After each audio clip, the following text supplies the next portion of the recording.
jërëjëf imam merci beaucoup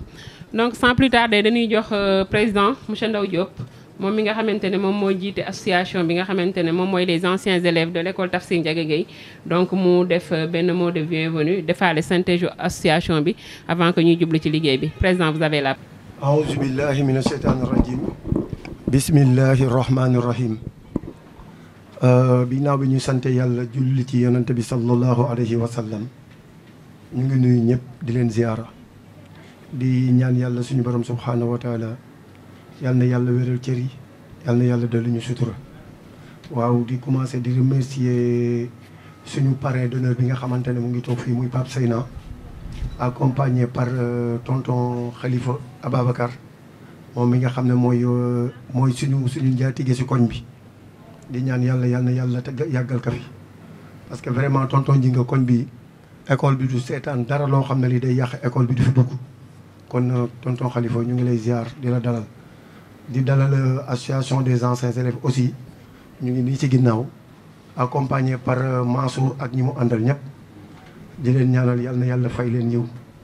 di remercier aussi maîtres yi nga xamante ne ñu ngi ñëw ci école ñoo doon jàngal élèves yi di leen remercier parce que jàngale dafa metti surtout jàngal xale boo xam ne bi xamul dara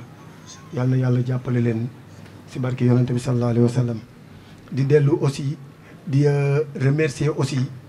di leen wax ngeen redoubler d'effort aussi bu ngeen gisee yéen élèves yi bi passé yóbbu woon na organiser woon nañ leen yóbbu leen Maziglan te j'espère bien que ne am na si ay élèves yoo xam ne demoon nañ Maziglan bi passé ñu ngi waat fii si biir loolu dama leen waxoon ne indiw ñu leen Maziglan rek pour ngeen lekk naan fo dañ leen fi indi pour seen yeneen maroom yi mën a gën a roy si yéen pour bu ëllëgee ñu mën a gën a redoubler d'effort pour mën a gën a mën a jàng loolu ñu ngi leen siy sant di leen gërëm di gërëm seen i parents d'élèves yi nga xam ne ñoo ànd ak ñoom ça se voit que ne parents d'élèves yi abandonné wuñu lii gën a bon mooy parent d'élève boo xam ne bi dafa yor doomam dem ba ñu war ko récompenser mu ne doomam demal école kon nag ñu ngi leen di remercier yéen ñi nga xam ne yéen a accompagner seen i doom di indi leen fii waaw di wax di gërëm nag l'ensemble association bi nga xam ne mooy association des anciens élèves boo gisee ñu initier lii dañ ko initier pour jàppale élèves yi jàppale école bi parce que dafa rafetul ñun ñu jàng ci école bi màgg ba yàlla sutural ñu xëy dumóoyu école buñ ko defee gorewuñu loolu buñ ko defee gorewuñu moo waral ñu organiser lii pour jàppale école bi parce que école yi kenn warul seetaan école ba nga xamante ne fa lañ la dalale baax di remercier aussi les vétérans ñu nekk suñuy mag bàyyi ñu benn yoon ànd ak ñun guddi ak bëccëg ci lépp lu ñuy initier seen dërëm dina ci dem ñu ngi leen di remercier bu baax a baax a baax a baax a baax a baax waaw di leen xamal ne gis nga ñun yamuñu si rek ci récompenser élèves yi dem nañ si ba si gis ngeen miir bii ngeen di gis nii association bi moo ko fi tabax parce que boobu miir bi ni mu meloon maare day yem si buñ ko bàyyi woon mën na daanu ci élèves yi bu ngeen duggee ci bureau directeur di ngeen fi fekk benn photocopie boo xam ne bi jar na presque xaalis bu bari ñun ñoo ko fi indi pour dimbali école bi jëndal leen ordinateur jënd ay poubelle et cetera bu ma ko limee damay juum kon nag initiative boobu leen am te ñaan leen yàlla redoubler d'effort lépp loo xam ne li def nañ ko ren bu déwénee ñu def lu ëpp loolu xam naa bu ñu demee ba si kanam dina am si yeneen yoo xam ne yi dinañ si ñëwaat incha allahu rabbi du ñeem ñëpp di leen ziar jërë ngeen jëf. wax rek ne président ñu ngi lay sant ci kàddu yi nga xamante ne yëkkati nga ko au nom de l'association des anciens élèves Tafsir Ndiaga Gueye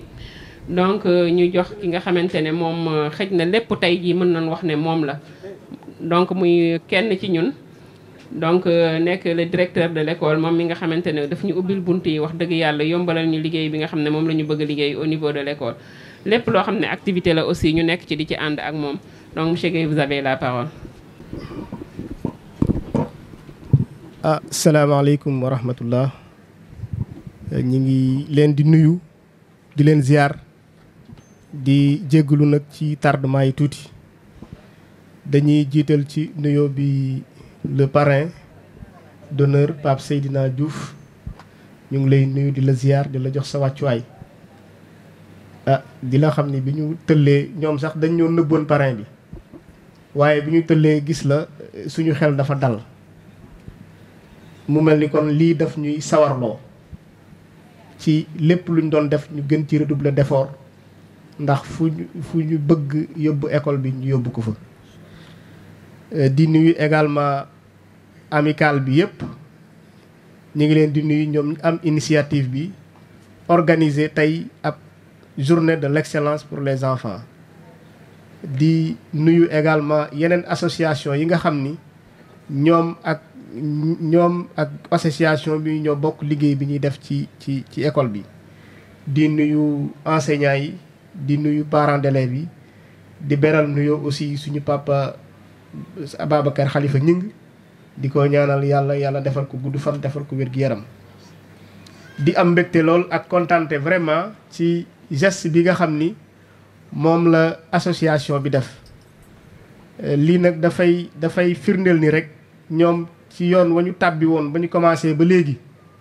ña nga ciy dox ay jéego yu am solo. C'est pas la première fois du guléet ñoom ñu ñëw ci école bi di fi intervenir lim na ko léegi dama ni woon danaa ci ñëw ci lim bi. li ñu fi jot a def ñoom mooy joxe nañ fi ay fournitures scolaires joxe fi également ay poubelles defaral ñu mur de clôture bi nga xam ni moo nekkoon ci kanam ba tax ñoom ñoo soññ ñeneen ñi ba ñu àggale li ci des ci seen taxawaay seen njàmbaarte ak bëgguñ bëgg école bi ak bëgg bu école bi fu jëm ci kaw non seulement ñoom def nañ mais soññ nañ aussi ñeneen pour que ñu defar école bi. suñu gisee aussi classe yi nga xam ni ñu lañ wan kanam nii su fekkee tegaat nañ ci ay ardoise génn li ci teg yee ci nekkoon c'est parce que ñoom ñoo am taxawaay buñ ci taxaw balaa mairie ñëw également dugal ci loxoom ànd ak ñoom ci liggéey bi. donc loolu dañ leen ci remercier bu baax a baax di leen wax ni aussi outils yi nga xam ne ci la ñuy liggéey mu mel ni ordinateur ak imprimante ñoom ci xaalis bu takku jël nañ ko dugal ko ci école bi. daaw rek bi école di tëjji lañ ñu may ñaari fontaine bu nekk biñ la waxoon lu muy jar bari na lool. benn bi rek lañ jot a utiliser gul beneen bi ma nga ne dajjeeguñu ko mi ngi bees tàq ba léegi kenn dajjeegu ko. tey nag au mois de décembre bi xale yi defee première composition ñoom nee nañ leen yóbbu Magic Land 5 premières yu nekk classe bu nekk mu nekk au nombre de 60 élèves boo leen paaselee yóbbul leen Magic Land jox leen ñu ndékki jox leen ñu añ paasal leen aller retour war na ñu defar leen ay t-shirt yu ñu sol ak accompagnement ñi ñu àndaloon loolu dafay mel ni xaalis bu takkoo takku la donc ñoom jël nañ ko def ko ci seen ay doom. ba tey ñu agsi ci distribution prix bi li ñu fi gis nii ci taabal ji mu doon vraiment loo xam ni am na solo parce que élève boo xam ni am nga ci prix rek déwén bu sa papa di booy dugg école yow inscription rek lañ lay fayal mais dootoo soxla fourniture donc loolu nag dama bëgg yéen xale yi ngeen tàcc loolu.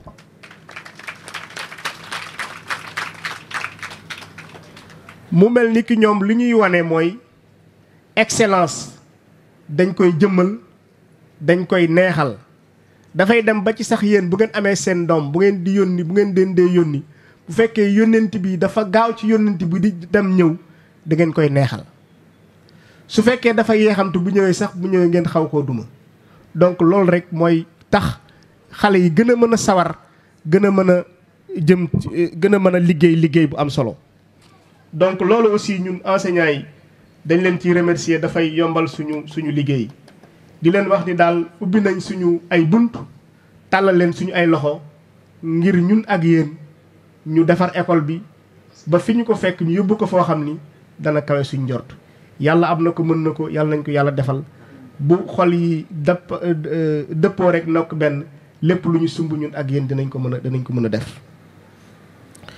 di wax élèves yi lii nga xam ne moom lañ leen fi andil tey mu doon ay cadeau daf leen di soññi pour ngeen gën a góorgóorlu pour que ëllëg aussi yéen ñi amul woon prix ngeen gën a góorgóorlu pour gën a mën a am prix. lii kat tàmbaliwaay la rek tàmbali commencement mais beneen yoon day gën a bari day gën a xumb day gën a rëy xam naa ne am nañ yéene jël sax lu ëpp loolu parce que 60 élèves tey war nañ leen primer bëgg nañ ba dem ci 100 wala 200 élèves yoo xam ni wala sax école bi yëpp dañ leen di primer ba nga xam ni xale bi bu école dee tijji dootul soxlaati dara lépp ñun ñoo koy def. donc loolu nag ñu ngi ciy tàllal loxo ñëpp doomu Yoff yëpp ñu ñëw jàpp ci xam ni nag école bi seen école la. dama ko wax keroog ca lycée ba ma ni li ma gis école yi nekk ci Yoff góorgóorlu gi ci parents d'élèves yi di def bu ko école yëpp doon def Sénégal yaakaar naa ni kon école yëpp ay jëm kanam. kon kay li des mooy gone yi yéen ñi nga xam ne yéenay jàng ngeen góorgóorlu bu baax a baax a baax a baax góorgóorlu xam ni école bii ñii di defar tey ñoom bu fekkoon bi ñuy dem dañ koo yàq comme ni xale yi di yàqe tey jee école lycée bee kon liñ fi fekk tey du ngeen ko fekk. kon ngeen gën a jàpp école bi gën koo téye xam ni seen alal la yéen a ko moom yéen a fiy jàng tey ëllëg seen ay doom ak seeni sët ñoo fiy jàng kon ngeen góorgóorlu ci bu baax a baax a baax. di également remercier parents d'élèves yi ñoom ñëpp ñëw nañ en masse waaye nag di leen dénk ñu gën ñoo dimbali ci élèves yi gën ñoo jàppale ci élèves yi. xale yi li ñuy jàng ci école bi doyul parce que boo wàccee 13h ba suba ci 7h ngay ñëwaat diggante boobu élèves yi parents yi nañ ñuy dimbali di leen saytu bu baax a baax ci kër yi. bu ñu ko defee de danañ mën a am ndam mais bu ñu leen seetaanee mën nañu yenn ci école bi di fi fanaan waaye li ñuy def ci ñoom du mën a dugg. kon yéen am ngeen ci part de responsabilité il faut ngeen jàpp lañ ci. parce que xale yi dama koy waxee mooy investissement lañ gis ngeen sama mbokk jigéen ñi ngeen baal ma souvent tey jii ku ñu fi wax da ngay natti doo tardé waaw foo mën a jaar ba natti di nga natti waate bul sa doom xëy na la nga ni ko toppal fële. kon ñu jaaduwul lépp lu ngeen di def ëllëg lu ngeen di def fenn def ko ci ñoom pour ëllëg ñoom ñu tekki moo ko gën. donc ñu ngi leen ci ñaax bu baax ngeen gën a góorgóorlu bu baax a baax ci ñoom. di remercier également sama mbokk jàngalekat yi ndax lii kat moom ndam li ñoom la donc ñoom ñëpp jàpp nañ te bàyyiwuñ ñu ànd ak ñoom bokk ndey ak baay lépp ngir liggéey élève école beeg ci intérêt élèves yi. ci intérêt élèves yi xam ne moom mooy taxawaay. donc il faut ngeen xamee ko noonu que ni ñoom xale yi tey jii dimanche la mais ñu bëri xaj na ñi ngi ci yenn occupation mais li muy xat ak li julli gi jub si dañu bàyyi seen yitte ñëw. pour ànd ak xale yi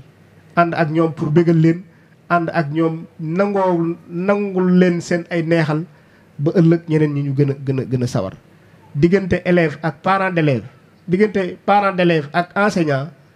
famille la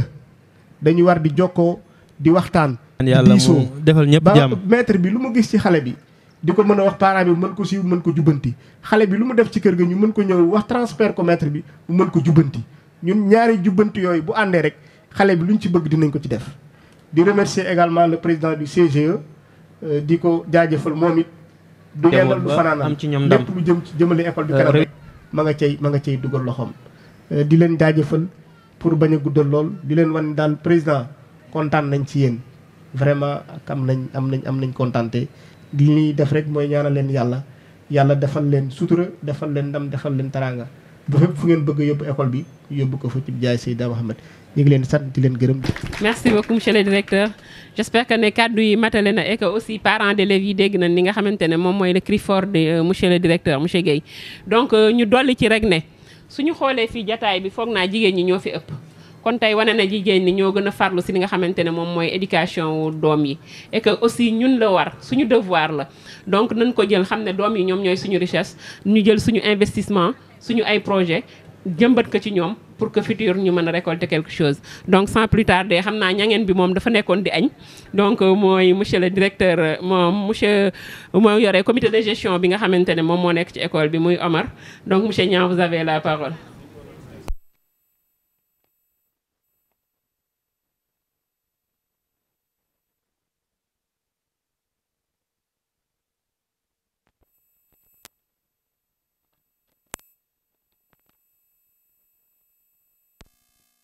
heure bi mais pour wane sama farlu rek si heure bi ne moo ma teree xëy tey parce que bu ma ñaanee pour bañ a liggéey bés bi li bokk na si ndax dama doon liggéey dimanche de 8h à 23h mais tey bii li amee dama fexe ba liggéeyu ma tey bon maa ngi sant déjà assemblée bi mbooloo mi fi teew yëpp mais laata may wax kenn damay tàmbalee si ñi nga xamante ne ñooy les anciens élèves de cette école Tafsir Ndiaga Gueye dëgg-dëgg bu doon ne wàcc mën a wàcc nan xam naa wàcc nag day teel su ñooy seeni mag te wàccaguñu mais nag loolu ngërëm la lu may teg seen loxo dëgg-dëgg lii duñ wax ne guléet lu mas a xew fii rek ñoom taxawe nañ ko. école bi bu melee ni mu mel nii ñoom ñoo cotiser ak seen i partenaires ak seen doole miireel ñu école bi man mën naa wax ne bi ma fi nekkee ba léegi je crois que ne lépp bu yombee rek yàlla xam na ne ñoom ñoo ne sama côté. directeur mën na seede loolu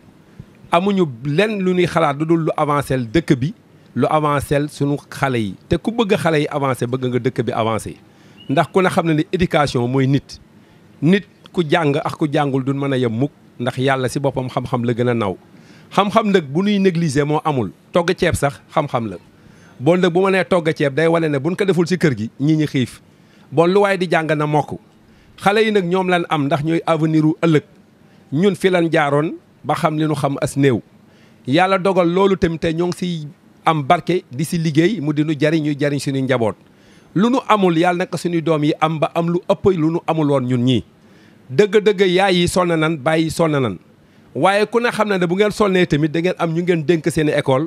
muy le gouvernement du Sénégal ñoom it ñuy góorgóorlu si école yi kenn mënul wax tey doo gërëm système bi parce que ñun ñëpp fa la ñu jaar te ku ne xam na ne boo xamulee rek nekk si ak ndoxanum directeur ñoo ngi lay gërëm dëgg-dëgg depuis nga ñëw fii amoo benn jour boo xamante ne école bi du moo lay yendal moo lay fanaanal fanaan nga fii sax si école bi uniquement rek pour satisfaction des élèves di gërëm tamit kii nga xamante ne mooy monsieur Ñing ndax Ñing non seulement dafa nekkoon fii si école bi nekk fi président des parents d'élèves mais këram dafa mel ni mooy école bi ndax fii lu fi xew donte les anciens élèves dañu organiser dara lu nu soxla këram la nu koy defee ji bon moom ak waa këram ak soxnaam ak ñi fa nekk ñëpp ñoo ngi leen di gërëm seen taxawaay di gërëm waa daagu daan ñi nga xam ne école bi si seen quartier la nekk di gërëm waa Yoff ndax école bi du waa Yoff rek ñoo fi ne ay waa Parcelles a ngi fi ay waa Fatick ñu ne dañ fiy jël seen élèves li leen transféré waaye daal ngërëm li daal ñu yëg ne ginnaaw bu nu gërëmee les doyens di Seydina Diouf mii nga xamante ne wàllu enseignement lu mu si deful amul si la liggéey ba yàlla dogal mu retraité te retraité wul ndax tey moo ngi toog dinu gunge ndax retraité si enseignement bi leen mën a wax mais moo ngi dinu gunge yàlla na yàgg yàlla defal ko mag ñu baax ñëpp si dëkk bi di wane daal amuñu lu nu mën a wax lu doy li ñuy wax mooy dañuy bàyyi ku ne ak yàlla maa ngi gërëm tamit ki nga xamante ne sunu sœur la dëgg am na taxawaay maam Kumba mii am na taxawaay si Yoff bari na lu ñuy jariñoo si Yoff maam Kumba di ngi si gis loxoom université bële maax moo fa nekkoon gis naa taxawaayam noonu mu mel si université la mel si tamit wàllu santé bi ndax mooy métier bi mu adopté li mu jàng santé lu ma man daka siy def uniquement pour satisfaire les besoins de ce village Yoff yàlla na la ko yàlla fay monsieur Ndaw en tant que parce que moom laa gën a miin si association bi ndax lu xew moom laay woo lu xew moom laay wax duus bu buusee sax ma ne monsieur Ndaw ana sa gars yi bon monsieur Ndaw it ñoo ngi leen di ñaanal man li ma yor ni génn depuis daaw mais Covid bii fi jaar moo taxoon mënaguñu woon joxe lenge yi mais ku ne xam ne li ñuy ñaan mooy joxe ko ndax ñu ko gën a mat ñu ko gën a man ñoo fi ne man depuis ma sentir leen ñaanuma du dul delloo affaire bi si seen loxo yàlla na ko yàlla dogal ren ji wax naa ko directeur donc bu doon ne damay jàpp bés man dama naa bés nangam la mais comme directeur moo yor pédagogique bi il faut mun xool nu mu koy defee ñu delloo lenge yi te ànd ak yéen di leen gunge di gërëm tamit enseignement ay nu te enseignants yi ak enseignantes yi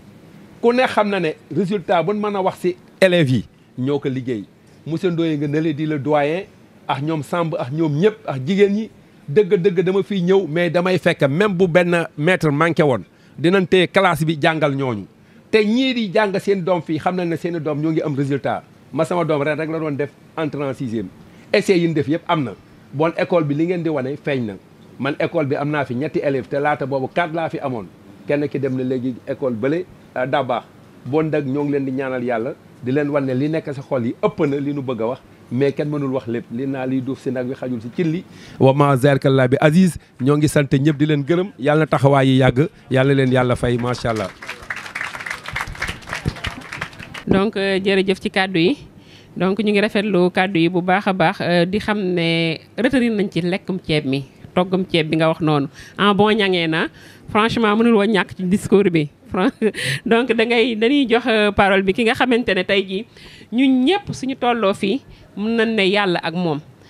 pap la ci ñun maam la ci ñun nekk na aussi benn modèle franchement si dëkk bi nekk na aussi ñun suñu référence au temps bi ñuy nekk fii si école Yoff 3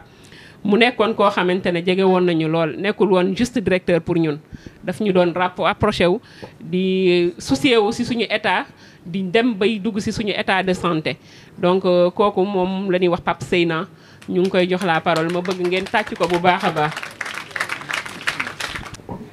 auzu billahi mina sheytaani rajim bismillahi rahmani rahim alhamdulillahi rabbil alamin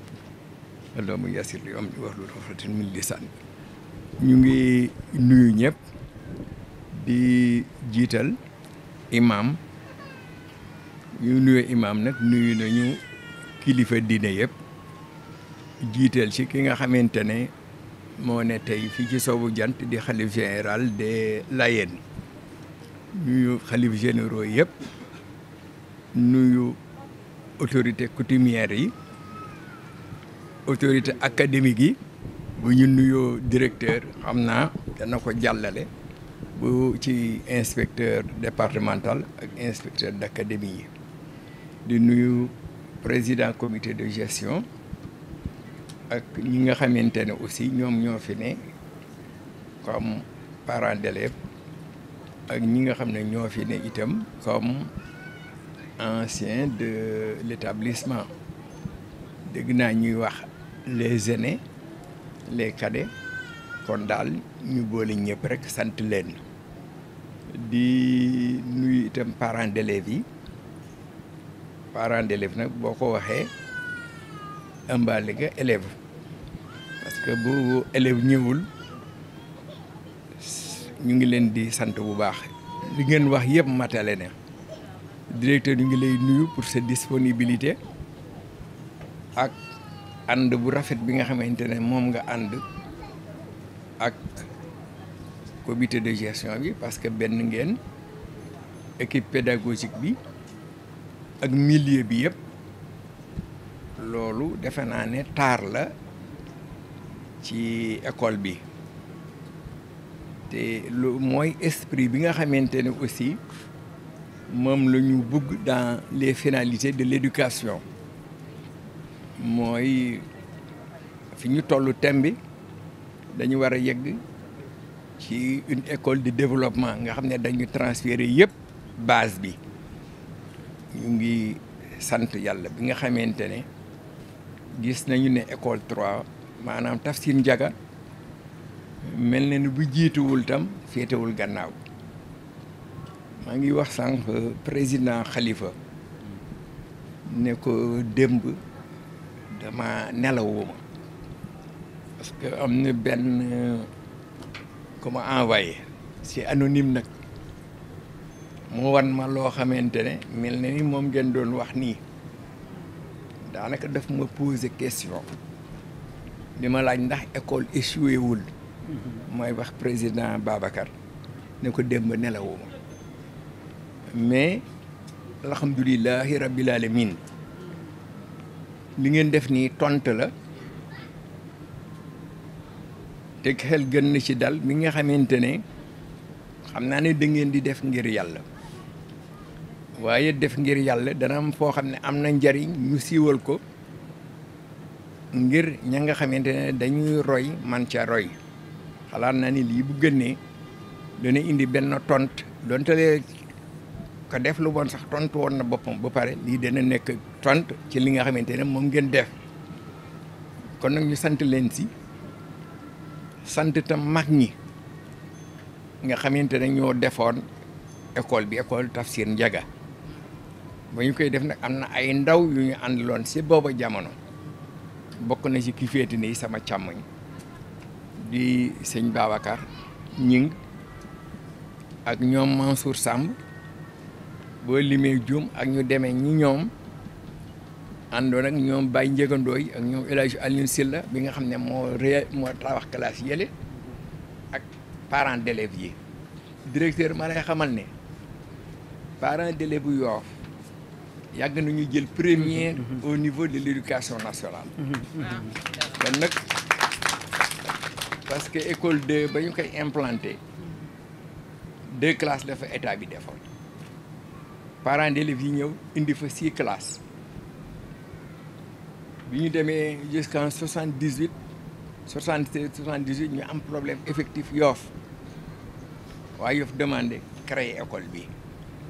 état bi ñëw indi ñaari classe fedd bi ñu defee recrutement nag plus de 300 élèves toog mënuñu jàng alors bu ñu demee nag au ministère lañ leen accordé waat beneen classe joxaat leen les enseignants alors que yeneen classes yi amagul si ay boobu nag fi ngeen continuer xam naa ne foog ma gàttal alhamdulilahi rabbil alamin kon nag mel na ni ñaanu mag ñi nangu na ngir lépp loo xamante ne ñu ngi koy def tey si lu baax ci dëkk bi seen loxo nga ca newu leen rek ci école yi parce que dañu yor suñu bët di xool di intervenir sànq imam maam seeni la am na fu ñu koy gis ñoom ak ñoom mortaala dem nañu ba ñu ngay jiite si jumaa ya kon nag alhamdulilah ñun daal ñun ñu ngi sant dama yaakaar ne ñun ñii nga xam ne ñun ngeen di sant di ñu def référence bu ñu mënoon dellu tey newaat ndaw lépp lu ñu defoon fukk danañ cee def téeméer kon nag vraiment ñu ngi leen di cër bi rek dafa ëpp waaye li nga xam ne moom moo gën a neex ci Kayar mooy mu demadam ba gis ka mu yaroon di yaraate te loolu ngeen def yàlla mi nga xamante ne mooy tax ngeen sottal mooy sottal yal na yàlla jàppale leen bépp yaakaar bu ngeen amoon ci ndaw yi yàlla na ngeen ci gis lu ko ëpp xale yi nag ñu leen di soññ élèves yi ngeen gën góorgóorlu fexe ba di xalaat ñi taxaw tey ngeen xalaat ne bés dina ñëw yéen tam ngeen taxaw seen place kon nag vraiment ñu ngi sant ñëpp di leen baalu di leen massoo parce que jamono bi metti na façon boo xamante ne ku la jox seconde mbaa mu jox la benn 15 rawatina mu koy jëmale ci doomu aadama vraiment da nga ko war sant waaye lii daal yàlla na law damay faral di wax nag ne lu baax nañ ko yaatal rek barke dem nee naa monsieur Ndaw am na ñu ñëwoon di bëgg def ci waaye damay bañ ñu féetale ma yóbbal leen école Talla Diagne waaw barke wax naa ko yooyu yëpp ay partenaire lañu waaye nag yàlla na école Tafsir Ndiaga gën a wàll école yi école bi neex na dugg neex na gis jàngalekat yi yàlla na yàlla fay leen jàngalekat yi aussi masuñu bàyyi benn yoon seen loxo kon nag directeur sant na leen mais ñun tam sant nañ leen te collaborateurs yi sant nañ leen yàlla na ngeen lu ngeen man ren yàlla na ngeen man déwén du ko am Ndoye xami naa la ñu ñëw fii man fàttewu ma ci kenn yéen xëy na ma yéex a jox sant waaye nag ñu ngi leen di sant sëñ Mbeng ñu ngi leen di nuyu di leen ziyaara monsieur le président monsieur le directeur comité de gestion sama goro sama jarbaat yal na yàlla fay leen maam Kumba yal na yàlla fay leen yal na yàlla fay leen jaageet jëf maa ngi jégalu si kàddu gi war ba sama mag sama kilifa wax na bu pare waroon a wax dama leen di gërëm di leen sant man tamit ñëw représenté wu ma sama bopp dama représenté de un délégué de quartier bi de deux koñ bi ñaar yooyu mu boole kaak man tama bokk ci école bi samay gis naa ci surtout ñi bokk ci les anciens là am na ñu bari ñoo xam ne nii liggéey naa ak ñoom ci école bi pendant 10 ans nekk naa président comité de gestion wu école bi am na ñoo xam ne xamee naa leen fii xam naa leen maam dëgg moom xam naa ko ci mbokk gi mais courage bi mu am ak fayda fulla ji mu am parce que ci yeneen i organisation bokk nañ fa te booba temps yooyu dafa doon taxaw ak dëgg ak soppite ba ñu ngi ci ay sant bu baax a baax a baax li ma ci wax rek mooy ñu leen di sant vraiment lii c'est un exemple bu baax a ngi nii bu ñu parents d'élèves yëpp ba enseignants yi élèves yëpp di def ñu ngeen di def nii vraiment école yoo fi du ñu tumuranke vraiment du ñu tumuranke benn exemple rek laa di jox bu ngeen laajee directeur baat et maître yi nekk fii man nit ñi sax tañ may yërëm yow da nga noppi yar laa yor benn yar xam nga yar bi nu ma ko tuddee yaa ma tooñ dóor rek te ñu dugg fi di yàq mais fu nekk laa dugg ak ñoom di yërëm ñiy jàngale fii parce que dafay métti ci ñoom loolu dañ ci jàppale comité de gestion bi parce que mënuñu jógee fële di ñëw di xool parce que li fi nekk yëpp man maa ko gën a xam ñoom alors côté boobu vraiment maa ngi ciy sant ñëpp alors mu leen di ñaan vraiment li ngeen def nii ñeneen ñi def nañu ko ñeneen def nañ ko bu woon ku nekk def sa wàll rek école bi du tumuranki tax dem nga man dama mën a faran man daa ñëpp xam ne man fu ma far naa foofu aw ma dem ba bu ma gisee ñu liggéey surtout lu mel ni lii am jàngale dama ciy bég lu ma mën danaa ko def lu ma mën danaa ko def il m'arrive des fois sax toog fii di ay heures yoo xam ne yi mënoo ko bañ a bañ parce que yéen leen ñu jàppale yéen lii ngi seen warugar mooy lii ñu ngi leen di sant wax maam vraiment ñu kontaan nañ ci yéen bëgg nañ ci yéen am na loo xam ne ndég moom lay terminer ci jàngalekat yi wax dëgg yàlla gis nga jàngalekat yi non du bàyyi naa liggéey yàlla bàyyi naa leen ak yàlla asalaamaaleykum. merci beaucoup tonton Babacar donc foog naa franchement yow da ngay wax rek waaye sant bi ak ngërëm bi yow yaa ko moom ndax lépp loo xamante ne anciens élèves yi ñu ngi koy def fii sa biir kër lañ koy defee donc ñu ubbil ñu bunt yi yaatalal ñu ko franchement bañ ñun tamit ñu sentir suñu bopp ne si sa njaboot la ñu bokk donc école baa ngi noonu gën nañ la ko dénk te xam nañ ne même buñ la ko dénkul aussi di nga si taxawaay bi nga xamante ne moom moo ci war donc tey jii nga xamante ne feetu élèves yi la donc ñu jox ki nga xamante ne moom mooy élève bu C1 bi ñu gën ko xam si turu Dieynabou Dieng donc moom mu en sànni si kàddu au nom des élèves. Anciens d'élèves de l'école, Madame et Monsieur les enseignants, chers parents, chers camarades, nous voici d'aujourd'hui réunis dans notre école pour recevoir des récompenses de la part des anciens élèves de l'école. Nous sommes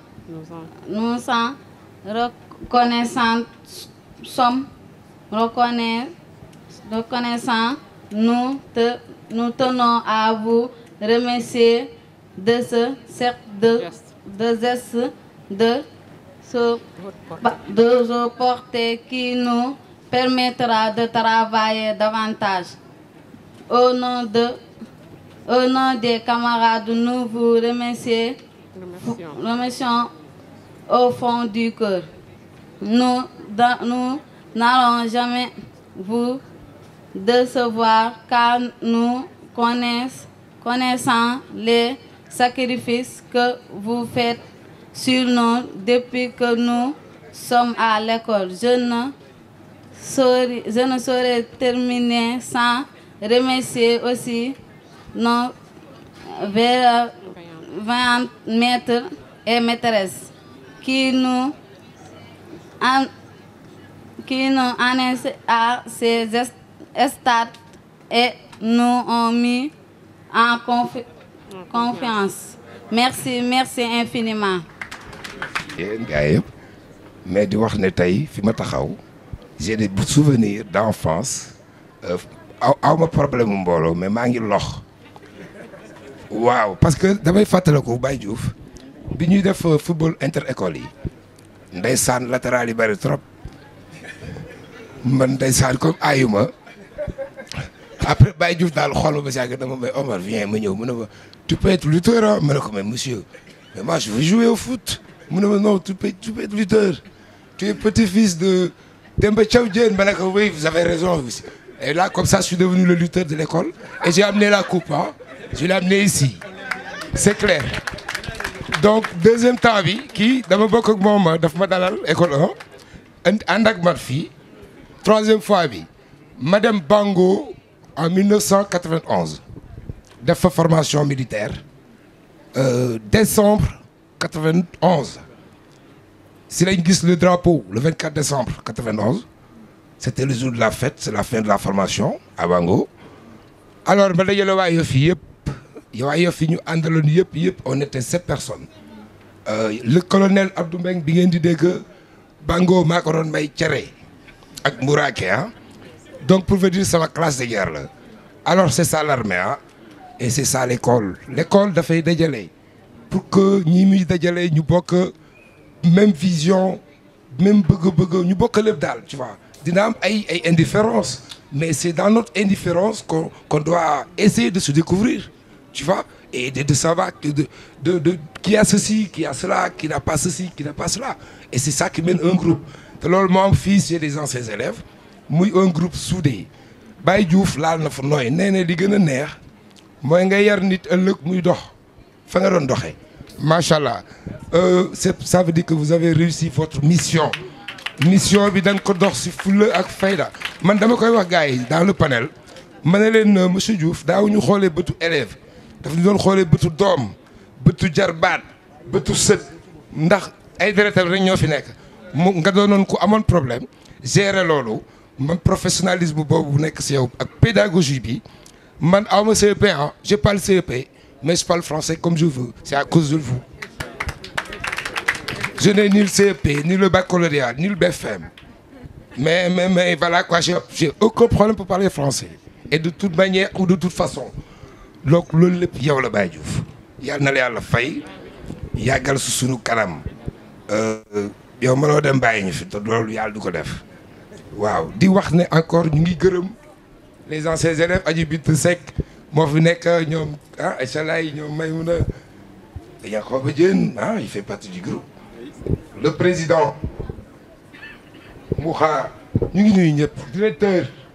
ndaanaan nga Mbaye Diagne suma mag Elimine Gueye yow garaawul yéen ñi ma xamul maa leen di jégalu maa leen di nuyu di leen sant di leen gërëm poj yi yéen a ko moom donc maintenant je voulais faire juste une petite chanson parce que man dama war a dem moo tax ma anticiper mais du ma doyal on va chanter avec les enfants mais pas Frère Jacques hein c'est l'autre chanson je suis sage à ma place les mains sur la table dis-donc je suis sage à ma place ça veut dire quoi que l'élève doit être sage en classe à ma place il doit rester à sa place les mains sur la table l'élève doit avoir les mains toujours sur la table pas dans les casiers pas sur la tête encrattée non pas la main dans le nez ça se fait pas donc soyez sage hein allez merci beaucoup tout le monde je vous remercie. Merci beaucoup un grand merci franchement.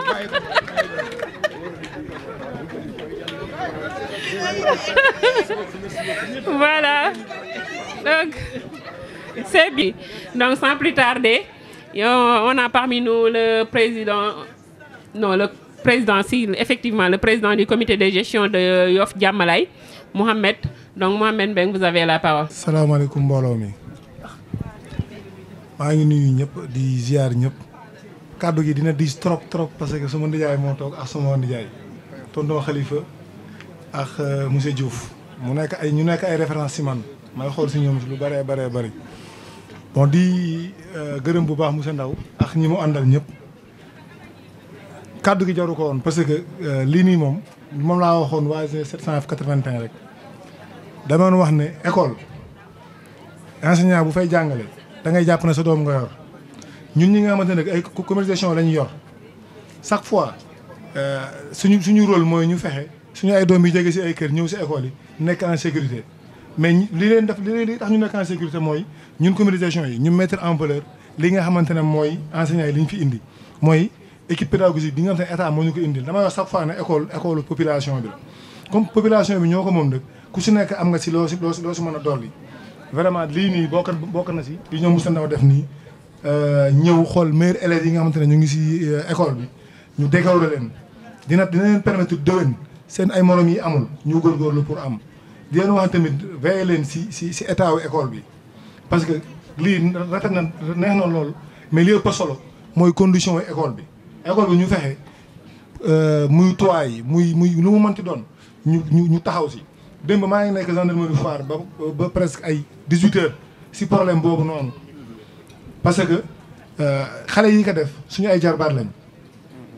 maa ngi waxtaan ak IA bi démb ma ne ko Moussa Niang gis nga xale yi nii suñu ay jarbaat lañ mënuñu si dara bu fekkoonte ne ñoom xam nañ conscient nañ si lu ñuy def duñu wax filmer ma yàq faut pas ñu leen di sacrifier ñoom moo xam naa ne bu ñu leen sacrifier peut-être am def nañ erreur kenn mënu leen si suufiyal parce que erreur lañ def rahim mais ñu ngi leen di ya aziz ya ghafar bu ya laajee rabbal ñun ñu alamin fay man naa porté allahumma ja'al ijtama'ana hadha ijtama'an marhuman ñu dem ramas dajale ñu xam ñaata la dégâts yi ñu fay ko ñu bàyyi booy yi mais tamit nañ leen di yar nañ yar suñu ay doom yéen xale yi leen laay waxal li ngeen gis noonu si vidéo yéen ñëpp yéen a ngi si réseau di ko gis li ngeen gis noonu seen ay morom ñoo ko def du référence école du pour yàq école pour jàng la parce que yi nga xamante sa yaay day xëy dem liggéey bàyyi laa ab enseignant mu ñëw si école bi toog di jàng moom mu def ay sacrifice yu ne pour yow pour sa ëllëg li monsieur Diouf wax sànq rek jeexal na wax ji vraiment maa ngi leen di gërëm yéen ñëpp di leen encouragé di leen wax ne taxaw leen si école yi directeur bi mënu ko defar directeur bi nii mënu ko defar état moo ko fiobal ak ay équipe am pour ñu jàngal xale yi mais xale yi bu ñuy jàng te amuñu nekkuñu si ay conditions yu baax du sotti nañ fexe toilettes yi nañ si veillé nañ veillé si cadre de vie école bi vraiment loolu monsieur Ndaw loolu maa leen si interpellé fexe leen na fexe ba école bi déwén bu booy duggee si école ñu fekk ñu gis beneen xar kanamu école bi te tamit ngeen tàllal loxo yeneen amicales yi am na ay amicales yoo xam te ñu ngi si Yoff nekkoon si école 3 bi man naa la si limal 3 à 4 am na ñu fi nekk sax ñoo xamante da ngeen leen di woo ngeen waxtaan ak ñoom xamal leen ne leen école bi du question de man li may bañ ngeen ñu politiquer école yi école nañ ko def école la moo tax ñu créé amicale yi dañ doon jàng si école ñu ne amicale des anciens élèves de école temps yow lan nga mën a apporter école bi mooy li école bi apporter moom nga ko war a apporter mooy lan say jarbaat yi nga fi nekk nga fexe nga taxaw leen oo leen ñëpp ngeen waxtaan ak ñi bu fekkee da ngeen def inter amical sax ngeen def inter amical pour école bi pour li ngeen di dox gën a gaaw a sotti gën a mën a dox ngeen baal ma wax. merci beaucoup président si kàddu yi donc foog naa anciens élèves yi ñu ngi ci dynamique boobu ñun dinañu fexe ba à chaque fois nga xamante ne école dina ubbi dinañ fi jiitu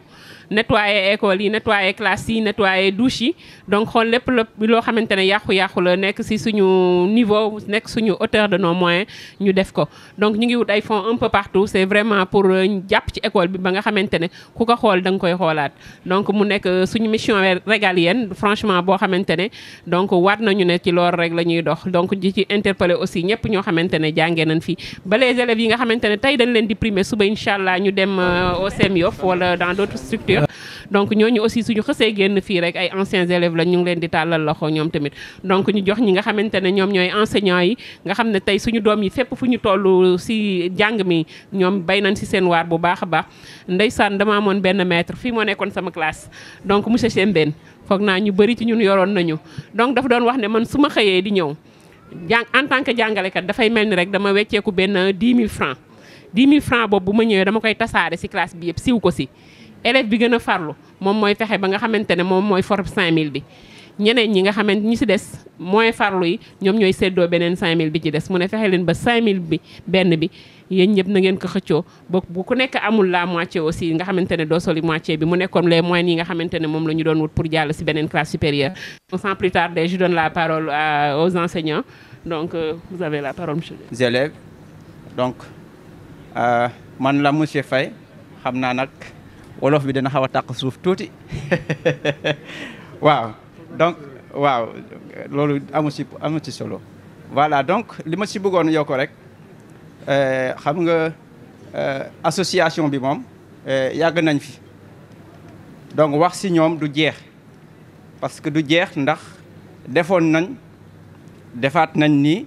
te xam naa pareeguñu donc moo tax ma ne wax ci ñoom du jeex ñoo ngi leen di remercier bu baax a baax gis nañ tamit bu baax coût bi ngeen ñu apporté ci enseignement bi vraiment am na fu ñu féete bu baax a baax ci wàllu matériel pédagogique bi mais en plus de cela sécurité école bi yéen a ko loolu ngeen njëkk a taxaw ci école bi d'abord sécurité école bi parce que mënuloo dajale ay élèves te mettre defoo leen dans des conditions de sécurité ñoom bu ñu ñëwee li ñu njëkk a def mooy nañu entourer d'abord clôturer muru école bi donc vraiment geste boobu fàttewuñ ko bu baax ñoo ngi ciy teg bët et à part bu ñu weesoo loolu tamit diggante jàngalekat ki ak maître ak parent d'élève bi ak élève bi dafa am benn lien bu ci nekk ba nga xamante ne kenn mënul dem bàyyi sa morom donc yéen parents d'élèves yi ak élèves yi ak maîtres yi nous sommes obligés de travailler en synergie de collaborer faw ñu collaborer parce que élèves yi ngeen ñu seen doom yi bu ñu ñëwee école si ñun lañ nekk waaye ñun bu ñu génnee fii si école bi xamuñu fu ñuy dem te ñëpp tolloowuñu ma ci bëggoon lancer benn appel rek si parents d'élèves yi si vous serez nos ambassadeurs si biir communauté Yoff bi j'ai l'habitude de dire que Yoff dafa am benn genre cohésion sociale bu ci nekk boo fi dëkkulee surtout man nga xamante ne def naa fi 8 ans donc am na li ma gis Yoff daanaka je me sens chez moi maa ngi gis sama bopp Yoff mais su ma demee nag ba gis ay yeneen valeurs ya nga xam ne ñoo ngi tegguwaat ci Yoff te xam naa yooyu demul kanam si ko jëmalul dëkk bi kanam il va de mon rôle ma ne aussi ma ñaaxaat ci parents d'élèves yi nañu gën a veiller waat ci éducation xale yi la preuve président ba lay wax na ko léegi loolu yëpp ci éducation la te éducation nag ci base ba la jógee si tu rates la base kenn mënatul fexe ba nga jub te Yoff nag am na ay valeurs ay comment dirais-je ay valeurs ya nga xam ne ñoo ngi fii commencé di jóg dañu bokkuñu fi donc nañu fexe ñu dàq leen parce que nit nee naa leen élève bi ak maître bi ak parent d'élève bi dafa jël lu mu gën a fonk ci àdduna dénk ko maître mooy doom képp ku fi daw doom moo tax ku amul woon doom doo sonn mais képp ku fi daw doom a tax ngay daw kon nañu fexe ba teg sunu doom yi ci yoon loolu daal laa ne woon ne danaa ko lancer parents d'élèves yi ngeen ñu ci gën a jàppale bu baax a baax ñu ci veiller ci xale yi surtout ay jeux ya nga xamante ne ñoo ngi fii biir Yoff amu fi benn njariñ dañuy yàq xale yi rek te nañ ci gën a veiller waat ku ne jëlal say doom nga veiller sur ñoom ndax ñu bu subaa ñu mën a nekk ña nga xamante ne dañu mën a représenter la société dans sa totalité parce que élève bu dévier c'est la responsabilité de tout le monde mais le premier responsable c'est le parent donc parent bu ci nekk tamit na gën a veiller waat ci doom yi man daal loolu rek laa amoon li ma ci dolli di jéglu bu baax a baax xam naa nag wax bi comme séeréer buy wax buy làkk wolof la faw mu tax suuf mais li nekk ci xol bi mënuma ko exprimer ngeen baal mu baax a baax di remercier ñëpp à l'endroit des parents d'élèves donc foog naa ne dégg ngeen ko bu baax a baax ku nekk ki nga xamante ne moom mooy sa doom fexeel ba bu mu la rëcc bi nag bul bàyyi mu dem école kese ñibbi sa heure bu ko neex dee ko surveiller école bi aussi na ko parents d'élèves yi def seen deuxième maison di fi ñëw di saytu seen doom si yan condition lañ fi nekkee sans plus tarder ñu jox Yankhoba bi nga xamante ne il fait partie de nos présidents d'honneur donc ñu jox ko moom aussi mu sànni si ay kàddu président vous avez la parole. asalaamaaleykum mbooloo mi maa ngi leen di nuyu ku su nekk turam ak santam di nuyu ñu fi teew ñëpp di commencer nuyoo bi ndek ci les anciens muy l'ex-directeur de l'école Seyna ñu ngi lay nuyu di lay jox sa wàccuwaay di am mbégte ak kontaante ci parrain bi nga xamante ne moom lañ la jagleel tey di nuyu monsieur Khalifa Ababacar Gningue jaboot ba am ci ñoom ndam moom aussi vraiment ñu koy jaajëfal bu baax a baax a baax ci taxawaay bi nga xamante ne moom la am ci école bi di nuyu le directeur de l'école di am mbégte ak kontaante ci kàddu yi nga xamante ne dégg naa ko nga wax ko fii di nuyu tous les enseignants de cette école di nuyu le président du comité de gestion di nuyu maam Mamadou Ndiaye. parents d'élèves yi toog fii yëpp di nuyu élèves yi parce que tey bés bi bu taxawee tey buñ koy fête tey élèves yi ñoo tax donc élèves yëpp ñu ngi leen di nuyu nag fi nga xamante ne fa laa bokk muy les anciens élèves de Yoff 3 di jël nuyoo bi di ko teg ci le président Moussa Ndaw Diop. ñu jàng Faatiha alam nashrah bismillah. di nuyu nag anciens élèves yi teew fii yëpp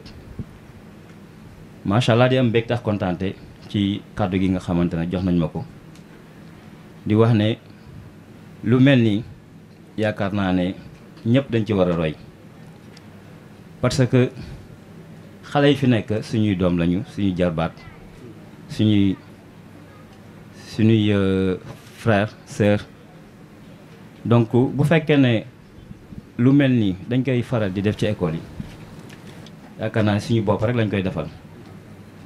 parce que tey bu ñu organiser en association ñu jaaroon fii ci école bi am loo nga xamante ne def nañ ko ci ñun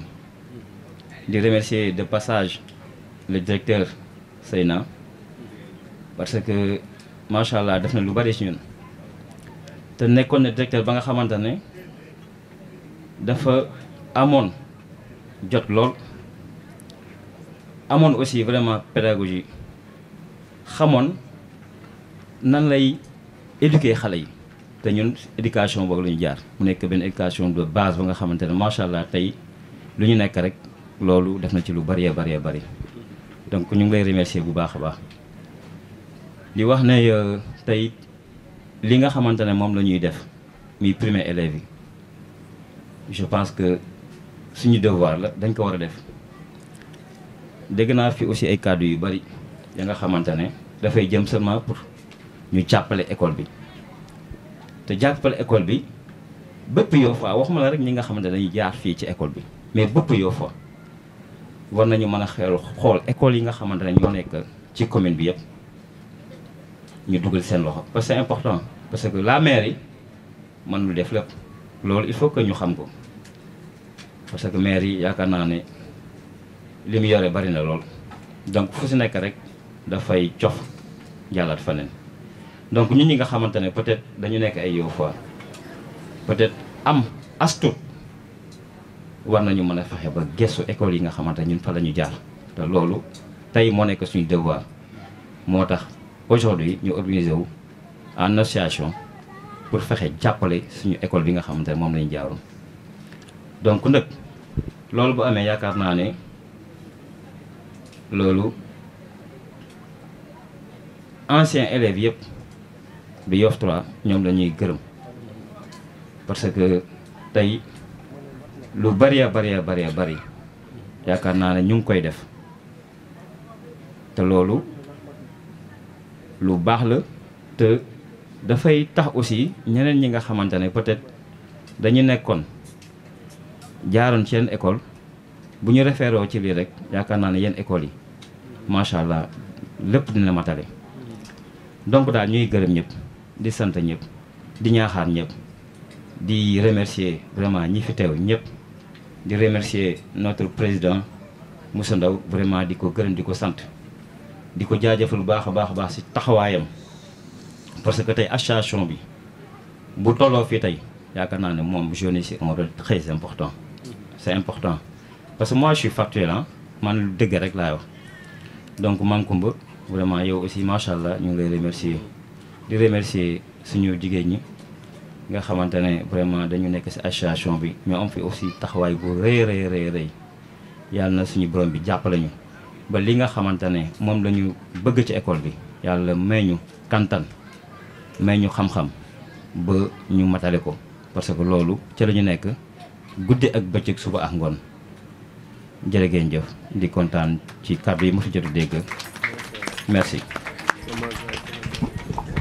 amul suñ ko jëlee def ko suñu président d'honneur muy Yankhoba ñëpp xam nañ taxawaayam ci Yoff donc moom ñu jël ko def ko président d'honneur donc mu matali ko lool sax wax dëgg yàlla lépp loo xam ne dañ koy def ci école bi daram du ko fekkee noonu la aussi ak benn anciens élèves boo xamante ne ci ñun la bokk tey dafa excusé wu donc am contretemps muy ñu Njàmbe Diop ñëpp xam nañ aussi taxawaayam ci li nga xamante ne moom mooy ci dëkk bi ñu nekk nii muy Yoff donc Yoff damay faral di dégg mag ñi di wax ne ku ko lebal guddi dina la fay bëccëg donc foog naa loolu rek ay preuve la nga xamante ne doomi Yoff yi nga xamante ne ñoo jàngee fii si Tafsir Ndiaga Gueye tey jii ñun ne génn nekk ay responsable kenn ku nekk si ñun sa wàll wa nga nekk donc dafa jar sant yàlla ñu dem ba tey ci dynamique bi nga xamante ne moom la ñu nekkoon donc tey aussi ñu recevoir fi suñu naataangoo yi nga xamante ne ñoom aussi ay anciens élèves lan muy la génération 80 si je m'abuse donc ñoom aussi ñu ñëw bokk ak ñun journée bi nga xamante ne moom mooy journée d'excellence bi ñu defal les anciens bi ñu defal les élèves de Tafsir Ndiaga donc ñu Sigar Diouf moom la ñuy jox la parole je pense moom mooy le secrétaire général monsieur Diouf vous avez. salaamaaleykum wa rahmatullah ñu ngi nuyu ñëpp di ziar ñëpp. di jiital ci nuyoo bi rek mag ñi fi nekk ñëpp li ko dalee ci papa ñi nga papa Seyna ak ñeneen dellu di félicité waat association des anciens élèves ñuy suñuy mag di ziarale tamit les vétérans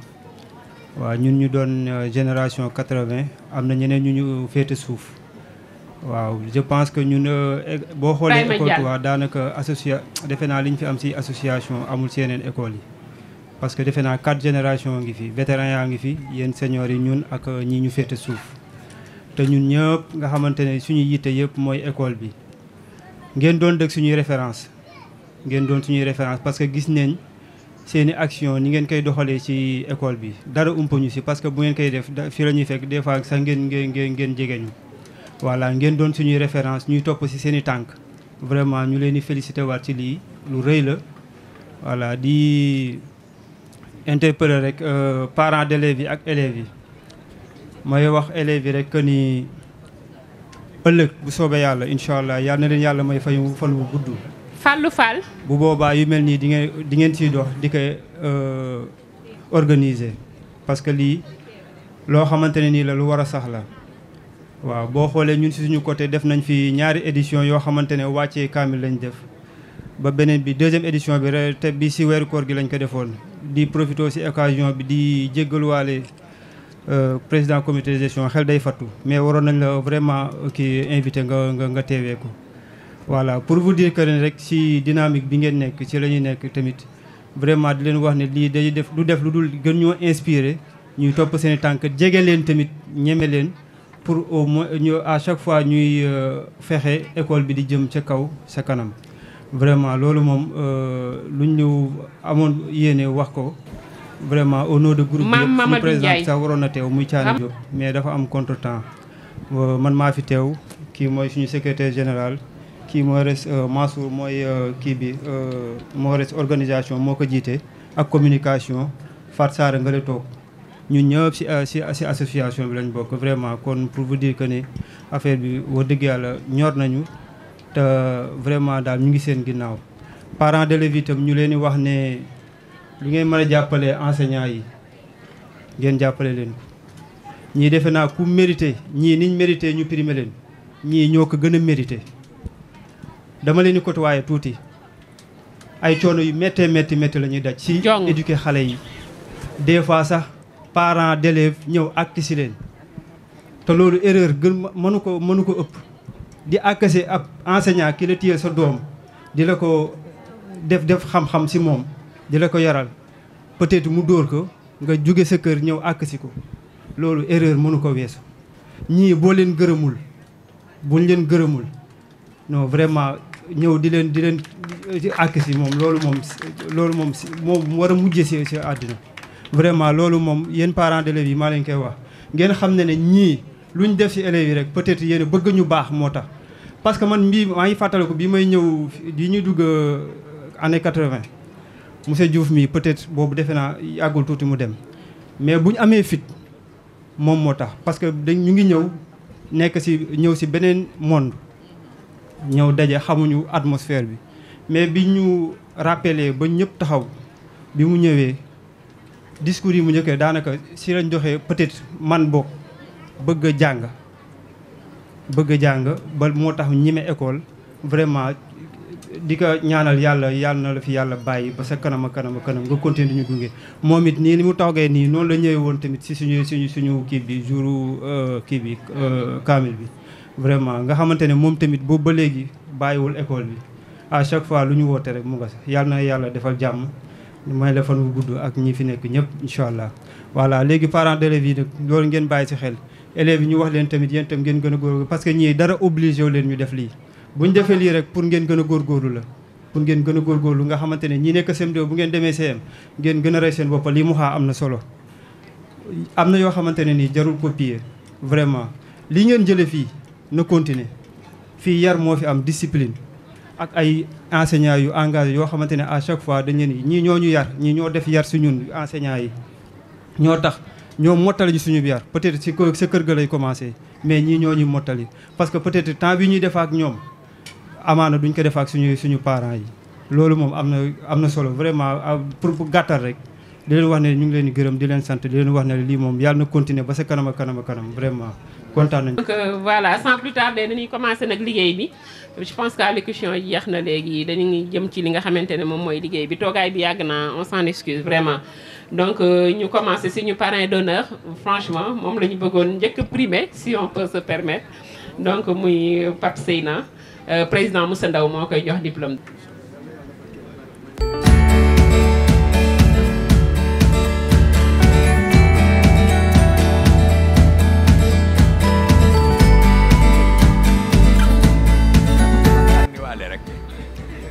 ma ne première année bi ma demee Ndar moom ñëw na ak ay moyens boppam am ñu mu indi seet si ma kon nag loolu lu yàgg la lu sax la. merci beaucoup Pape Seyna waaw c'est vrai que kenn du suñu président monsieur Ndaw Diop franchement moom tamit dañ koy ñaanal yàlla mu defal ko gudd fan bu ànd ak wér le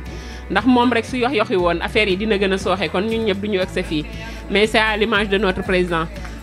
on vous dit merci jërëjëf donc dañ ciy teg mon frère Yankoba moom tamit am na fi tourné ko voilà.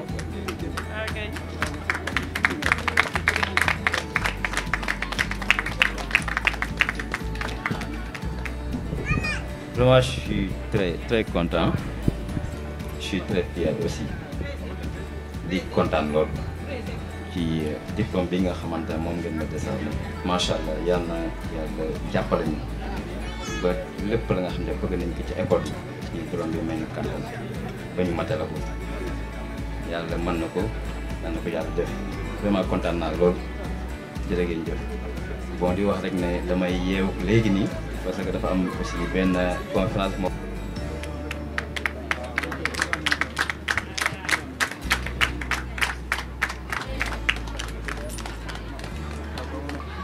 waaw dama ci sànni tuuti kàddu rek di am mbégte loolu vraiment ci yëg gi ngeen ma yëg ba décerné ma sa diplôme la ni nga ko waxee rek soxna si man considéré tuma sama bopp comme ku dëkkul Yoff Yoff waa laa def sama bopp saltige nee nañ ko fi may kër may ko soxla waaw loolu moom macha allah dana am solo bi may ñëwee fii Yoff maa ngi logé woon Nord Foire faraa logé sama kër tonton Mamadou Diop Decroix mooy sama nijaay alors ma fi defee une année dugg deuxième année bi ambiance bi ma gis fii ci campus bii tax na nangootuma dem Nord Foire daf may chaque jour mun ma yow foo nekk ma ne ko maa ngi Yoff mun ma lan moo la nekkal Yoff ma ne ko dama fay am jàmm ak salaam ba jël sama doom indi ko fi léegi nag moo wax ma ne ko léegi damaa far sax yor doom foofu laa moo tax mënatumaa ñëw waaw donc vraiment yaatal gi ñu yaatal Yoff ni ko fay waxee macha allah am na solo di ci remercier Papa Ñingi moom bu toogee sukk lekk te gisuma téléphone am lay jël woo ma ni ma fan nga nekk donc loolu nag macha allah am na solo kon daal ñun ay Yoff waa lañ fii lañ dëkk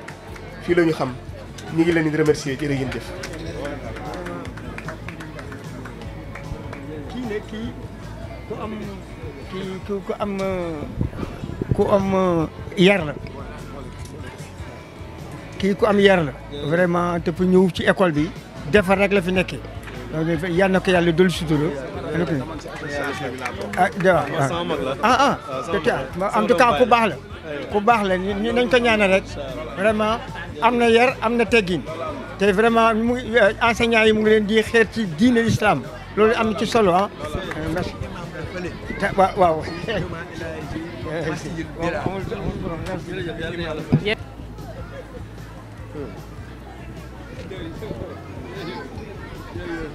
affaire de Ndoyeen affaire de Ndoyeen waa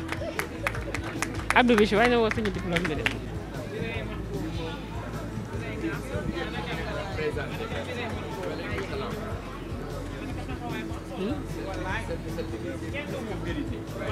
moom après.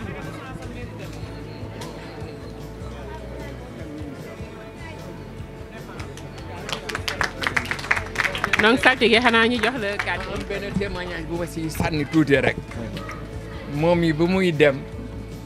di réanimer ji école Talla Diagne parce que man ancien laa fa woon jaar na ci man ak ña nga xamante ne ñoom la àndaloon ba ñuy dem aussi CM bi ñoon ak ñoom monsieur Diagne ak ñoom monsieur Naaru ñëpp contacté nañu vraiment c'est un collaborateur de premier plan au niveau de l'éducation waaw loolu daal laa si doon sànni sonnul tàyyiwul bàyyiwul jërëjëf ak waaw ma def benn témoignage avant ma di ko jox kàddu gi muy saltige Mamadou Mbengue actuellement moom mu ngi taxawee taxawaayu tous les présidents de tous les parents d'élèves de la commune de Yoff parce que actuellement bu ngeen gisee CM bële la nga xamante ne moom leen wanoon si wan leen si ay film ne xale bi ka doon yàq moom mi moo réalisé lépp ba barka démb bi ma demee këram mu may xamal ne am na ay parents ay élèves yoo xam ne dajale nañ xaalis bu bari pour jokk ko pour mu dër classe yi kon moom taxawaayam si enseignement bi taxawaayam si école yi dafa am solo ba actuellement nii fi may waxee yéen mu ngi créé fédération boo xam ne toutes les comités de gestion yi nga xam ne ñoo ne si école yi lay dajale pour ñu xool na ban taxawaay leen am pour liggéeyat école yi saltige ñu ngi lay dalal di la ñaanal yàlla yal na yàlla yàggal sa taxawaay. si jiital kilifa école bi muy directeur ñu ngi lay nuyu teg si ñi mu bokkal école bi di jàngale yëpp teg si parents yi teg si sunu kilifa yi monsieur Diouf ak Khalifa nuyu ñi fi teew ñëpp monsieur Ndaw ñu ngi lay nuyu ak ñi nga seqal association bi yëpp ñu ngi leen di ñaanal yàlla leen yàlla fay li ngeen def nii defe naa ku ne bu dellu woon ci école am def ko rek école Yoff yi dina sopp ko tuuti parce que état mënul def lépp état day def parents yi def partenaires yi def anciens yi def te Yoff nag dama waxoon barki démb bi ñu amee cérémonie dama leen wax ne lii Yoff def ci école Yoff yi buñ ko dindi woon ci école yëpp 9 écoles primaires ak lycée bi école yi dootul nekk ñoo joxe suuf yi te dañu tabax ay classe dolli si kon loolu dafa yàgg si Yoff te loolu lañ doon na loolu lañ xam loolu lañ fekk suñu waajur di ko def fekk ñoom monsieur Diouf di ko def ñu ni dañ bëgg lu baax ñu continuer loolu di ko def parce que avenir u dëkk moom boo sonnul si sa doom yi ñu am xam-xam sa dëkk boobu daal defe naa dina nekk dëkk bu jaxasoo kon ñun ñëpp ñu ngi ànd di sant yàlla si li ngeen ñu décerné rëy na si ñun yal leen yàlla fay école bi ngeen nekk nag di ko saytu di jàppale directeur ak ñi ngeen ko séqal ñëpp yàlla na dem a dem ba ngeen def ko ay R+1 waaw ñu yëkkati ko en hauteur parce que projet yi daal ku si nekk école ba nga ne di yëngatu nañu am initiative boobu ñëpp jàpp si ñu def école yi en hauteur dinañu permettre ñu gagner des classes te dinañu permettre ñu gagner espace parce que léegi population bi mu ngi gën a yokku école yi mu ngi gën a xat te bu ñu jëlul matuwaay yooyu mën na am jafe-jafe waaw loolu daal ñu ngi si oo ñëpp di ñaan vraiment vacances yi ñu jëm yàlla nañ si dugg ak jàmm ñaanal ñi doon jàngale directeur vraiment ñu ngi lay ñaanal bu baax a baax gis nañ sa taxawaay gis nañ lépp lu Yoff di def lu koy jëmale kanam barki demb rek la mujje bi ngeen di sensibiliser parents yi pour ñuy inscrire seen doom yi nga xam ne dañuy juddu te duñ leen déclarer ngeen def ci séminaire bu yaatu bu am solo ñaanoon naa leen ne bu mu yem sax foofu incubateur nañu dem booru Ndenaat def ko Ken Zéro bu subaa ñu def ko école Jàmmalaay waaw ñu sensibiliser nit ñi peut-être yow am nga sensibilité bu sa doom juddoo balaa 3 jours nga déclaré mais am na ñoo xam ne amuñu sax xalaat boobu dama si am koo xam ne dem na ba am soxna amul këyit war a dem am lu mu def amul këyit te si man la dépendre pour mu am këyit yéeg naa tribunal fay avocat fu ne dugg na fa te dem na ba am soxna xoolal loolu ni mu garaawe nit juddu ba am soxna amul këyitu juddu kenn déclaré ko waaw loolu yëpp vraiment directeur ñu gis ngeen am si taxawaay bu am solo yàlla na leen ki yàlla fay ñu ngi jéggalu si tardement bi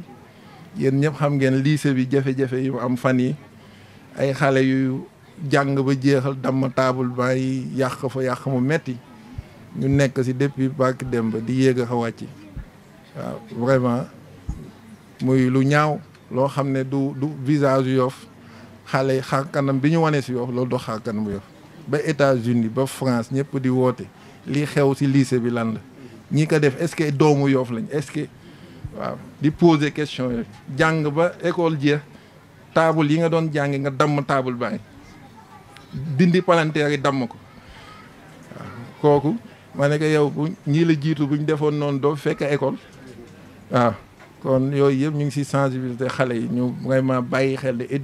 édifice public boo si jàngi da nga ko toppatoo boo paree nga bàyyi keneen ñëw jëfandoo ko vraiment ñu ngi sant ñëpp monsieur Ndaw ñu ngi leen di sant bu baax ñaanal leen seen association gis nañ taxawaay yi ngeen di def yëpp yàlla na leen ko yàlla fay si barke Sidina Mohamed monsieur Diouf jërëjëf yow moom ku def éducation si Yoff moom war na laa xalaat waaw vraiment da nga jàppale éducation Yoff jàppale mag ñi fi newoon ba tey Yoff mën a am pratiquement li mu réussir yëpp si éducation yàlla na yàlla yàggal la fi yaag mag ñi nga ko seexal ñëpp si barke Seydina Mohamed vraiment ñu ngi leen di wax merci yàlla na leen yàlla fay jërë ngeen jëf. nuyu ngaa la sama président.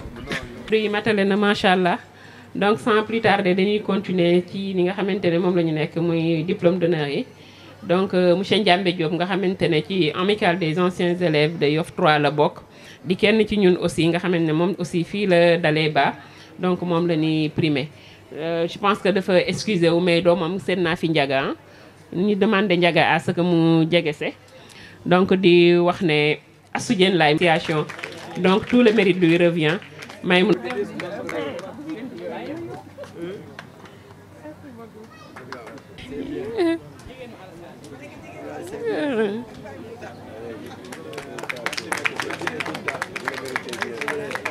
maa ngi nuyu ñëpp di ziar ñëpp di nuyu sama directeur Moussa Diouf di nuyu directeur Guèye di nuyu Mama maa ngi leen di nuyu yéen ñëpp di nuyu tonton Ñing di leen sant di leen gërëm di moom occasion la pour man ma remercier sama directeur monsieur Diouf maam Kumba dafa wax léegi lu am solo mu ne moo ko jëlee école 2 mais man tamit grâce à moom moo tax tey lu ma doon ko parmi tant d'autres si ñun aussi ndax dama def CM2 am CEP aw ma entrée en sixième ma âgé ñu génne ma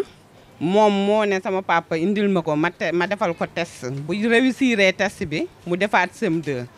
yàlla def ñu ma ñëw def test réussir ko defaat CM2 am sama entrée en sixième ba tey yàlla def maa nga sa hôpital di liggéey kon nag loolu moom laa koy santé di ko gërëme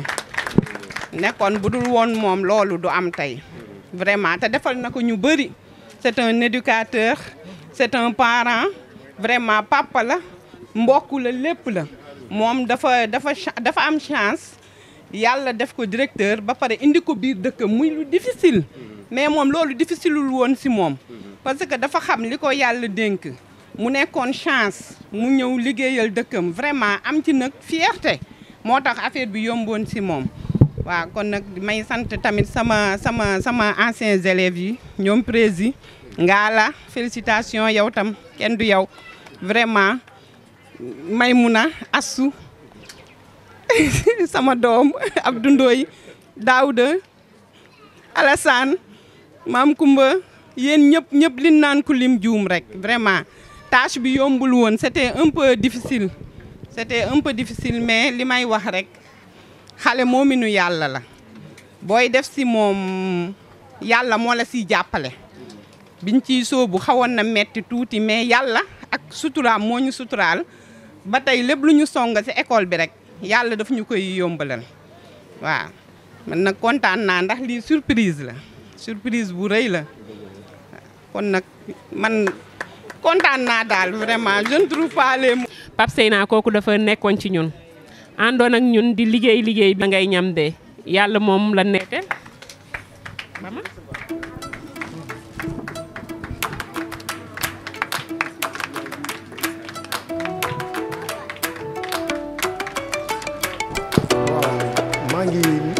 maa ngi nuyuwaat ñëpp di ñaan yàlla nañu yàlla dolli sutura yàlla nañu yàlla dolli sutura jërëjëf.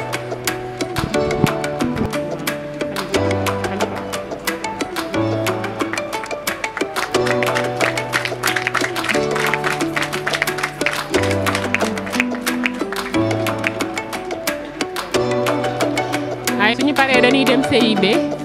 ñu am fa Xajatu Balde Anta Fall ak Bintu Ndiaye ñu préparé wu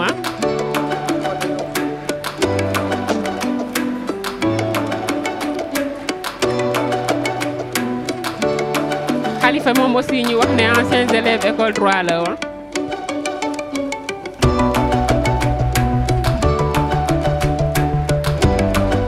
non Lati laay seen.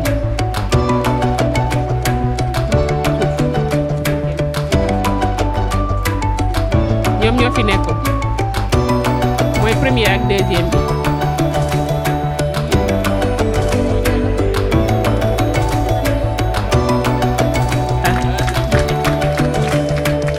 Galaay moo def mbeng wax si. les trois premiers. Maam Xari Mbeng ma yokk di jaaj sama droit la. absent Mamadou Kounta mën na ko jëlal d'accord te bu El Hadj Thiam yi pare gis noo tudd oh d'accord Jong waaw c'est Mam Mamadou Ndiaye Ramatoulaye Diaw Mam Mamadou Ndiaye xam Ibrahima Diall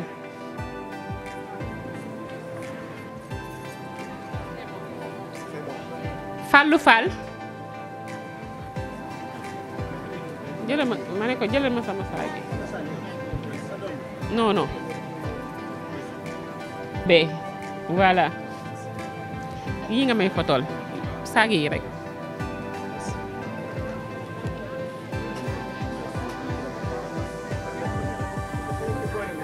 jox gis def président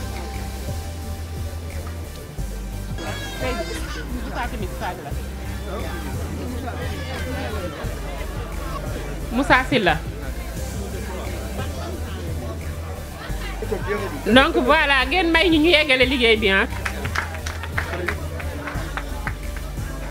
xamante ne tey élèves yi lépp lu ñu doon ñoom am nañ ci wàll ginnaaw bi parents yi yaree ci biir kër gi ba pare suñu dellu see école aussi ñoom ñu tas li nga xamante ne moom mooy seen savoir joxe ko ak xol bu sedd moom mooy tax élève bi mën a am résultat yi nga xamante ne moom la ñuy xaar ci moom te franchement j'espère que les enseignants yi nga xamante ne ñoom ñoo nekk fii au niveau de Tafsir Ndiaga Gueye chaque fois dañuy fexe ba élève bi bokk ci élèves yi nga xamante ne dañuy exceller donc ba ñuy dem Magic Land ñu waxoon leen ne leen dinañ dellu se primer leen je pense que les anciens élèves tëri nañ parole ñoom aussi fexe nañ ba ñi nga xamante ne ñoom ñoo demoon bokkaat nañ ci ñi nga xamante ne ñoom la ñu primer am na ñu jotul woon dem ñu ma gis ñoo xam ne xëccoo nañ ba bokk ci ñi ñu primer quand même c'est une bonne chose donc c'est une rivalité wala ñu wax ne c'est une rivalité boo xam ne c'est vraiment sain donc sans plus tarder ñu jox Seynabou Thiaré madame Seynabou Thiaré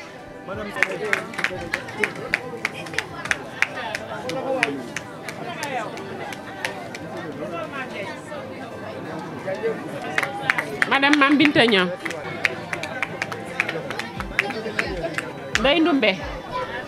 Ndeye Ndoumbé delloo ko jox ko directeur mu téyel ko.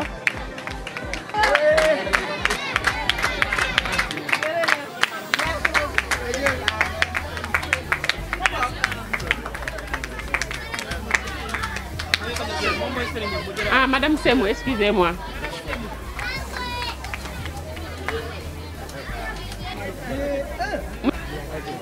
Monsieur Issa seneen fi mu nekk nii ci li nga xamante ne moom mooy cëppaandawu journée bi donc ñu sant ñëpp vraiment di gërëm ñëpp donc ñu ngi sant ñëpp di gërëm ñëpp di wax que c'est une première fii nii et que ñaanuñu yàlla mu yam fi bëgg nañ déwén incha allahu rabbi buñ fiy dellu si kàttanu yàlla ñi fi teew ñëpp kenn bañ a manqué kenn bañ a wopp ku nekk indi sa bopp yàlla defal ñu jàmm defal ñu sutura ba ñu fekki ko yàgg ko di ko teewe ay at yu bëri bëri. donc aussi di dellu aussi di waxaat association des anciens élèves di leen wax mention spéciale di leen wax ne fi ngeen teg seen tànk foofu la dëkk boo fa nekkee da ngay seet luy doxal dëkk bi nga nekk ci. donc te foog naa ne ci loolu ngeen nekk ñu di leen ñaanal aussi lépp loo leen man ren bu déwénee ngeen man lu ko ëpp di ñaanal bépp anciens élèves bu fi nekk si structure wala génération boo mënti jóge di wax ne anciens élèves yi ñu ngi leen di tàllal seeni loxo ñu nekk benn say. je pense que ça sert à rien du tout ñu dem de manière dispersée suñu regroupé woo autour de l'essentiel muy école Tafsir Ndiaga si la ñuy ëpp porté ci li nga xamante ne moom la ñu mbébét bëgg ko def ci école bi. saltige dafa am lu am importance lu mu wax sànq et que suba ñu war a yëkkati école yi def ko ay niveau donc je pense que ne foofu la ñu jëm parce que li nga xamante ne moom mooy Yoff mu ngi développé wu donc population bi ni nu dëkkee métti na et que amatuñu espace boo xam ne mën nañ ko tabax ay école te comme dañuy yokk macha allah donc li ñu mën rek mooy tabax en hauteur donc tous ensemble ñu ànd nekk ci pour que école Tafsir Ndiaga Gueye soit une école d'excellence et de référence pour tout le monde. donc di gërëm ñi nga xamante ne ñoom ñooy les enseignants di leen wax mention spéciale les parents d'élèves les comités de gestion franchement di gërëm yaay yi mention spéciale yaay yi parce que foog naa papa yi bëri wuñu fi mais dafay wane tout le temps que ne ñun jigéen ñun ñoo nekk ci biir kër gi noo war a yar et que éducation xale yi si ñun lañ ko yaakaaree donc kenn ku nekk da nga war a jàpp ne sa doom mooy sa trésor bi nga xam ne moo gën a cher nga def si investissement te investissement si sa doom paasewul bu soxlaa bi nga jëndal ko bu soxlaa kaye nga jëndal ko jël sa tànk teg ko ci yoonu école di xool nu mu fa toogee bu ko yabal rek daal di toog sa kër de temps à autre ne serait-ce que benn yoon par mois war nga dem rapproché wu ki nga xamante ne moom moo koy jàngal pour xam sa doom naka la toogee ci école bi parce que xale mën na am double face ndax mën nga yar ci biir kër gi mu génn ci mbedd mi am beneen éducation ñëw ci biir école bi am beneen éducation yooyu yëpp pour éviter ko nañuy surveiller xale yi à bas âge inculper leen ay valeurs topp leen di leen suivre pour que yàlla defal ñu li ñu ci bëgg di wax asalaamaaleykum dañuy jox kàddu yi gi le président Moussa Ndaw mu tëj di sant ñëpp di gërëm ñëpp di leen jégalu aussi si toogaay bi. di jël ay kàddu yu ngërëm di ko jagleel kilifa yi nga xam ne ñoo fi teew képp ku xam tey jii dafa xat. saltige lépp lu mu jàppoon daf ko bàyyi ngir ñëw ngir jëmmal bés bi xam ne kon kii enseignement kese moo ko ñor saltige yàlla na yàlla yàggal sa taxawaay yàlla na yàlla dolli la sutura parce que sa dévouement si dëkk bi nit ñi xam nañ ko de man day wax naa la benn affaire tàllal naa la loxo lépp loo xam ne da nga koy organiser jëme ko si affaire enseignement man foo taxaw léegi bu soobee suñu borom naa fa taxaw di gërëm Pape Seyna ñu ngi lay ñaanal yàlla na yàlla kantanal la tonton ñi ngi di gërëm ñëpp daal di gërëm directeur vraiment di gërëm ma ñaan benn affaire association bi waa CD15 maa ngi particulièrement Omar Ngala président maa ngi lay gërëm man en tant que président au nom de tous les anciens élèves ñu ngi lay gërëm di la sant parce que sincèrement tolloon na diggante boo xam ne bi moom mii moo ma si génne damay wax te yàlla tax bu ma ko amul woon dinaa am ay jafe-jafe yu metti parce que man du ma nëbb sama njàng soroyul waaw dama teel a daw féete boor mais maa ngi sant yàlla vraiment bi ma amee ñoo xam ne sama ginnaaw ñu ngi may accompagner di ma pousse di sant ñëpp di wax les anciens élèves fii amul ñetti association amul ñaari association benn association moo fi am yow lépp lu ngeen di organiser oo leen ñun ñu bokk ñu sumandoo ko ñun lu ñuy def dinañ leen oo pour avancement école bi loolu rek laa leen di maa ngi leen di tàllal loxo lépp lu ñuy organiser di ngeen këyëg incha allahu rabbi ñun ñoo bokk lépp parce que école bi kii fi dugg 1980 ak kii fi dugg 2002 ñoo yam vraiment di gërëm enseignant yi di gërëm tout le monde bu ma continuer damay jum di ñaanal ñi nga xamante ne ñoo ma daan ànd ñu génn àddina yàlla na leen yàlla yërëm te jéggal leen yàlla na leen yàlla yërëm te jéggal leen yàlla na yàlla yeesal seen yërmande am na ñu fi bëggoon a ñëw mënuñu ñëw am empêchement yàlla na yàlla defal leen jàmm vraiment kontaan naa trop parce que lii moom wax dëgg yàlla waa diaspora aussi maa ngi leen di gërëm parce que gars yi dañ wax dëgg gis nga lii bu dul woon waa diaspora du ñu mën dara parce que ñoom ñooy jël seen i ñaar dërëm seen i juróomi dërëm di parrainer ay nit xaalis bu ne tontoo ñu ngi ñu di ko dugal si association bi waa diaspora ñu ngi leen di gërëm yéen ñëpp ñu ngi leen di gërëm yéen ñëpp